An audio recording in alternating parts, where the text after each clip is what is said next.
अभी अभी मुंबई से खबर आ रही है। भोजपुरी फिल्म की एक्ट्रेस आकांक्षा अवस्थी और उनके पति पर 11 करोड़ से ज्यादा की धोखाधड़ी का आरोप लगा है। लगभग 11.5 करोड़ की धोखाधड़ी का आरोप दोनों पति पत्नी पर लगा है।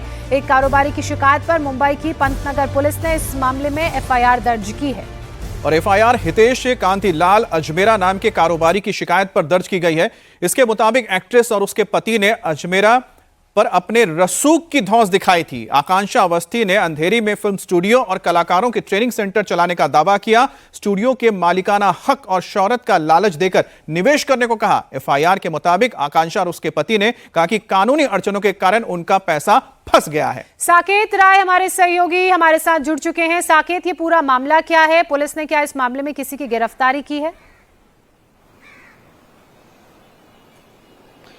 बिल्कुल जोशना, देखिए हितेश अजमेरा नाम के व्यापारी की शिकायत के आधार पर ये पूरा मामला दर्ज किया गया है। दरअसल जो भोजपुरी एक्ट्रेस है आकांक्षा अवस्थी, वो और उनके पति विवेक कुमार सिन्हा के खिलाफ ये मामला दर्ज किया गया है।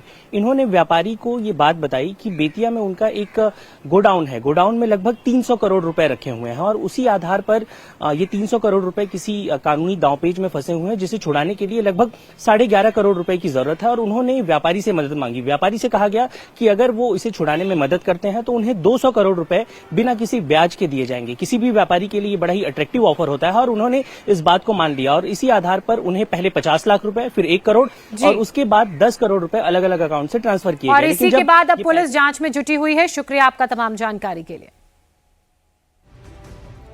बड़ी खबर बुलडोजर एक्शन को लेकर है। यूपी से लेकर ओडिशा तक अवैध निर्माण के खिलाफ बुलडोजर एक्शन चल रहा है। यूपी के अलीगढ़ में अवैध कब्रिस्तान का निर्माण ध्वस्त किया गया है।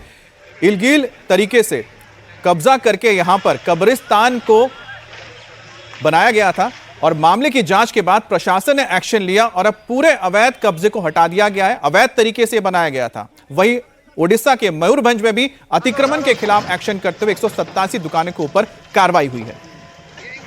उत्तर प्रदेश के अलीगढ़ में प्रशासन ने कदमी कब्रिस्तान पर बड़ा एक्शन लिया है। बुलडोजर कार्रवाई के तहत कब्रिस्तान को जमींदोज कर दिया गया। अलीगढ़ विकास प्राधिकरण के बुलडोजर और प्रशासनिक टीम की मौजूदगी में कब्रिस्तान को ध्वस्त करने की कार्रवाई की गई। आरोप है कि एक किसान की जमीन पर जबरन कब्जा करके इस कब्रिस्तान को बनाया गया, बोर्ड लगाया गया। मामले में हिंदू संगठनों की ओर से जब शिकायत की गई, उसके बाद जांच की गई तो पाया गया कि ये इलीगल है। फिर एक्शन हुआ, पूरे कब्रिस्तान को जमींदोज किया गया, हटा दिया गया। कब्जा मुक्त की कार्रवाई के दौरान एडीए और पुलिस प्रशासन के जो सीनियर अधिकारी थे वो मौके पर मौजूद रहे। इसमें बीच के सालों में ऐसा विवाद उत्पन्न हो गया था कि यहाँ पे एक कथित कब्रिस्तान है, परंतु मौके पे इस तरीके का प्रयोजन नहीं किया जा रहा था। हम लोगों ने उसके अंदर लगभग 1 महीने पहले एक ग्राउंड पेनिट्रेटिंग रडार सर्वे कराया था, जिससे कि हमें ये टेक्नोलॉजी की मदद से जानकारी मिली कि नीचे इस तरीके की कोई भी संरचना नहीं है। तो उसके बाद में अभिलेखीय जांच की गई। अभिलेखों के अनुसार ये हमारी अर्जित भूमि थी और बदस्तूर ऐसी ही चली आ रही है। आज भी अलीगढ़ विकास प्राधिकरण का वहाँ पे नाम है। उसके बाद हमने हमारी टीम भेज के वहाँ पे कब्जा दखल की कार्रवाई की गई है। खबर जयपुर से आ रही है, जहां राजस्थान हाईकोर्ट ने जयपुर शहर में रास्तों पर बने अवैध मंदिरों को हटाने का आदेश दिया है। जस्टिस संजीव और जस्टिस संगीता की पीठ ने यह आदेश सनी मीणा की जनहित याचिका पर सुनवाई करते हुए दिया। और कोर्ट ने नगर निगम कमिश्नर को निर्देश दिए हैं कि वो अगली सुनवाई में बताएं कि उन्होंने शहर में फुटपाथ और अन्य जगहों पर अवैध रूप से बने मंदिरों को हटाने के लिए क्या कदम उठाए हैं।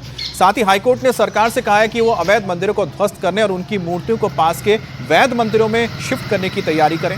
वही मामले में अगली सुनवाई 4 फरवरी को होगी। दरअसल पहले भी अवैध अतिक्रमण को लेकर याचिका दायर की गई थी, जिस पर कार्रवाई कर नगर निगम ने अतिक्रमण हटा दिया, लेकिन मंदिर को नहीं हटाया गया था, जिसे लेकर कोर्ट ने कहा है कि अवैध अतिक्रमण को हटाया जाए। और मामले पर सियासत भी तेज हो गई है। बीजेपी विधायक का कहना है कि सड़कों पर अवैध मज़ारें भी बहुत होती हैं, तो उसको भी हटना चाहिए। मध्य प्रदेश की धर्मनगरी चित्रकूट में एक प्राचीन मंदिर पर बुलडोजर चलते चलते रह गया। यहाँ गौरी हार मंदिर परिसर के एक हिस्से को बुलडोजर से गिराने का काम शुरू हुआ, लेकिन हाईकोर्ट का आदेश आने के बाद पूरी कार्रवाई आनन फानन में रोकी गई। बुलडोजर सड़क चौड़ीकरण के नाम पर चल रहा था। मालूम है यहाँ पे 4 लेन रोड बन रही है यात्रियों की और कॉमन पीपल की सुविधा के लिए। तो उसमें 3 जगह अवरोध उत्पन्न हो रहे थे। उन अवरोधों को हटाने के लिए आज की कार्रवाई थी, जिसमें 3 पॉइंट्स पर हमने काम किया है। एक पॉइंट जो था वो है गौरिहार मंदिर, तो कार्यवाही के दौरान हाईकोर्ट का स्टे उनको प्राप्त हुआ, इसलिए उस पर कार्रवाई रोक दी गई है। बाकी जगह हमने जो अवरोध थे उनको हटा दिया। और बिहार सरकार ने सरकारी कर्मचारियों के लिए एक बहुत ही कड़ा फरमान जारी किया है। अब बिहार के सरकारी कर्मचारी दफ्तरों में बैठकर रील नहीं बना सकेंगे और ना ही बिना इजाजत सोशल मीडिया पर एक्टिव रह पाएंगे। बिहार सरकार सेवक आचार नियमावली 2026 में बड़ा बदलाव किया गया है। सरकार का ये मानना है कि फेसबुक, इंस्टाग्राम और व्हाट्सएप जैसे ऐप्स के बढ़ते इस्तेमाल की वजह से सरकारी काम पर असर पड़ रहा था। नए नियमों के मुताबिक अब कोई भी सरकारी कर्मचारी अपनी मर्जी से सोशल मीडिया अकाउंट नहीं बना सकेगा। इसके लिए उन्हें अपने सीनियर अफसर से बाकायदा परमिशन लेनी होगी। इस वक्त की एक बड़ी खबर जयपुर से आ रही है, जहां एक बार फिर रफ्तार का कहर देखने को मिला। ओवर स्पीड कार ने 5 गाड़ियों को टक्कर मारते हुए मॉल की दीवार तोड़ दी। हादसे का सीसीटीवी फुटेज भी सामने आया है। पुलिस ने आरोपी ड्राइवर को मामले में गिरफ्तार कर लिया है। ये तस्वीरें आप देख रहे हैं, ये वही ओवर स्पीड गाड़ी जिसने पहले 5 गाड़ियों को टक्कर मारी और उसके बाद सीधे मॉल की दीवार से जा टकराई। बताया जा रहा है कि कार सांगानेर की तरफ जा रही थी और इसी दौरान किसी वाहन को बचाने के चक्कर में ओवर स्पीड की वजह से वो कंट्रोल खो देते हैं। मॉल के बाहर 2 कार और 3 बाइक्स को टक्कर मारते हुए मॉल की दीवार से टकरा जाती हैं।